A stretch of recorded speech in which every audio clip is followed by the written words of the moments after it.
Tole shamaa akkam jirtu maatii koo kaayyoftu biyya keessaaf biyya alaa nagaan koo bakka jirtanitti isin haa ga'u.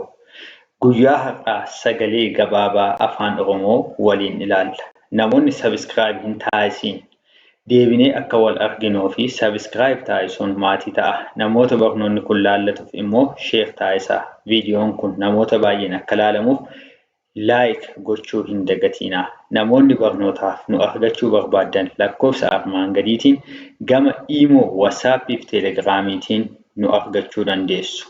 Kallattiimaan barnoota keenya har'aa sagalee gabaabaa afaan Oromoo kan waliin ilaallu ta'a.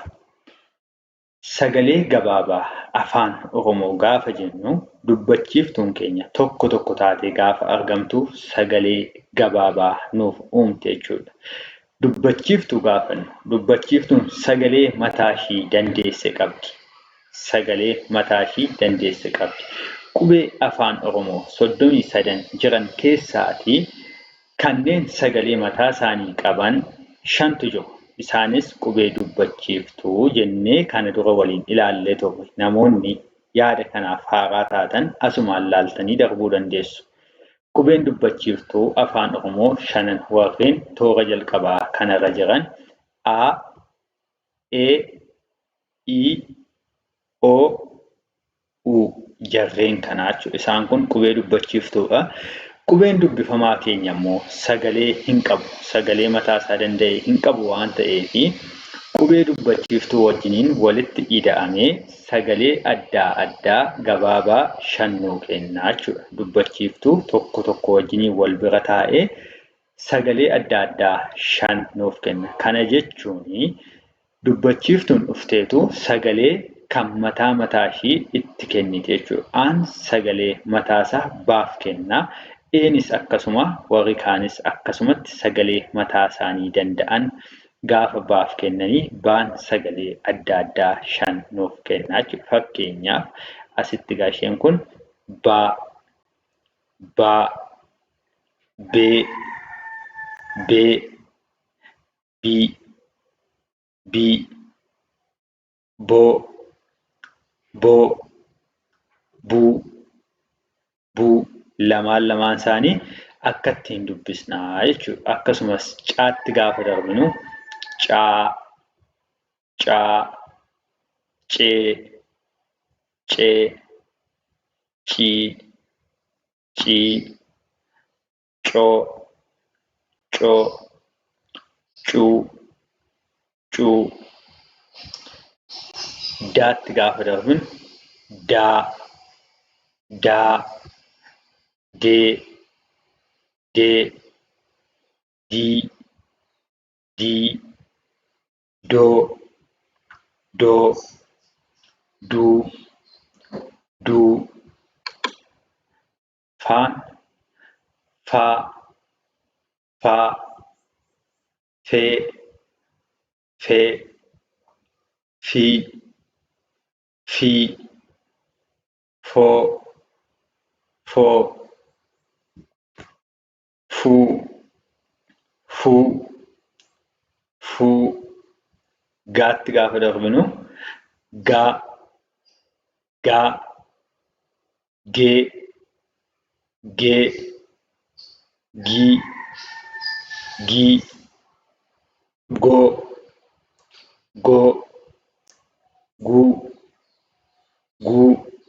Toora haatti gaafa darbinu haa, haa, hee, hee, hii, hii, hoo, hoo, huu, huu. Jaa, jaa, jee, jee, jii, jii, joo, joo, juu, juu. Kaa, kaa, kee, kee, kii, kii, koo, koo, ku, ku, la, le, li,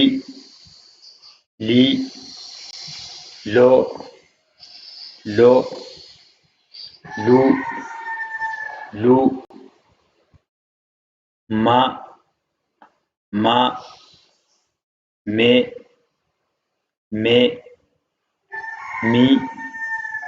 mi, mo,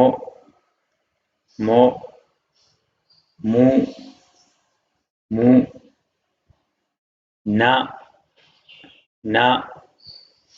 ne, ni, no, nu, pa, pe, pi, po, pu, ka, ke, ki, ko, ku, ra, re, ri, ro, ru, sa, se, si, so, su, ta, te, ti, to, tu, va, ve,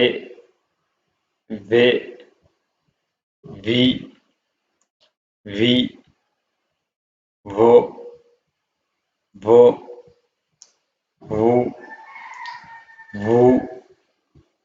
wa, we, wi, wo, wu, ta, te, ti, to, tu, ya, ye,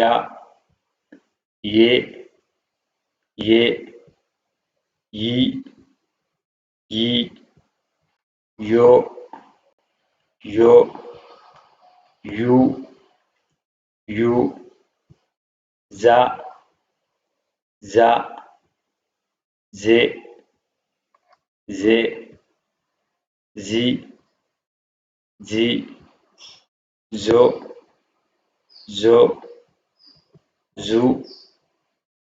zu.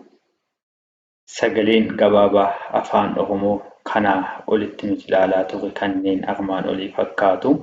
Dubbifamaa keenya bira dubbachiiftuun tokko gaafa taa'u sagalee gabaabaa jenneetu jechuudha. Sagaleewwan kunis akkamitti akka dubbifaman haalaan waliin ilaallee jirra waan ta'eef irra deebitanii shaakaluu hin dagatinaa.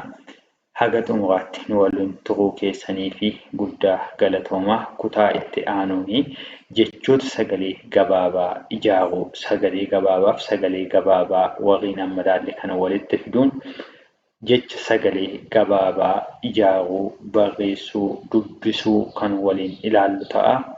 Hagasitti nagaan nuuf turaa.